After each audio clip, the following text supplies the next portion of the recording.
So as was mentioned in my little bio, I'm the regional director for the Center for Civic Religious Literacy here in British Columbia.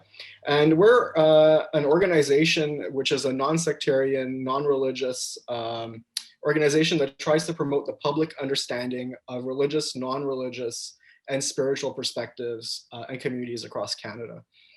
And I'm more than happy to share more details of our work. I'll probably put the link on the chat if anyone's interested in learning a little bit more about our work. So what I wanted to do today is I wanted to shift the discussion a little bit. And usually when we talk about religion in these contexts, we speak about, freedom of religion. And I think that's a really interesting concept, right? The freedom of religion. I'm going to flip it a little bit, and I'm flipping it based on sort of the current context and within which we're living, and especially within which Americans are living through. I'm a Canadian, so my perspective is slightly different. This is sort of an outsider's perspective, an outsider's take on what I'm seeing happening just south of me.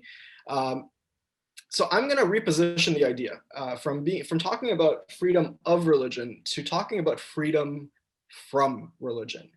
And here I'm not necessarily talking about atheism or adopting a worldview that is a-religious. I'm talking more so about the necessary sort of, I guess you could call it a wall, but the necessary separation between religious belief and religious conviction that some of us might hold, and the sort of state apparatuses under which we all function.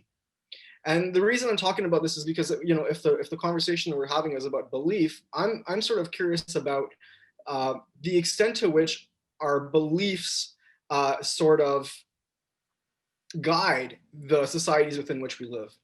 And so what I've noticed as sort of an outsider to the American political system is that the American political system is very much entrenched in sort of religious discourses. Even though the founding fathers had themselves, said that there must be a separation of church and state, it seems today in the modern contemporary era that the U.S. is living through that separation is either not present at all or is not desired. And in either situation, whether it's not there or not desired, I believe there are some detrimental impacts of this lack of a freedom from a religious imposition. And so I look at, for example, a lot of the members of Congress and the members of the Senate in the US, especially coming from southern states and mostly from the Republican Party, where their religious convictions have a strong play in their political sort of desires, right? And as a Canadian, and I think as if you were living in Europe, you would find that to be sort of really interesting, because that's not the way most other sort of democracies sort of function. There is still a very sort of strong belief in other societies where, even though you may have a religious belief as a political leader, but that religious belief is separate from your political role. And in the US, that's not the case. And I find that to be really interesting, a really fascinating sort of idea in the US, that people don't demand more of this freedom from a religious perspective. And I think there's something there to be studied and to be analyzed in more depth to determine what are the outcomes of this strong tie between the political society and the religious beliefs of an individual.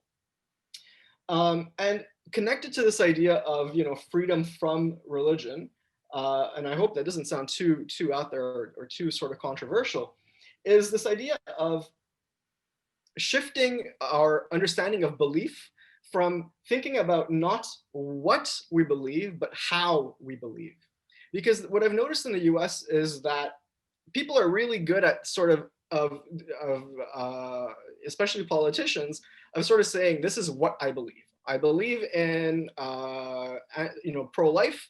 I believe that marriage should be traditional between a man and a woman. I believe, in these sort of traditional, quote unquote, traditional conservative values.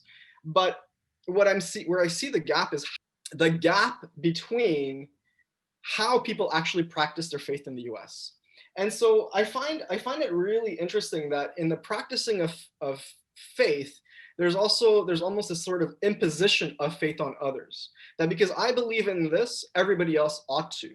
And if you don't, well, too bad for you, because we are a quote unquote Christian nation under one God, quote unquote, a Christian God, and this is the way it ought to be. And of course, for non-Christian, and not just Christian, but non-Protestant, non-evangelical individuals, that positionality is something that becomes very jarring for our sense of self and our sense of citizenship within that community.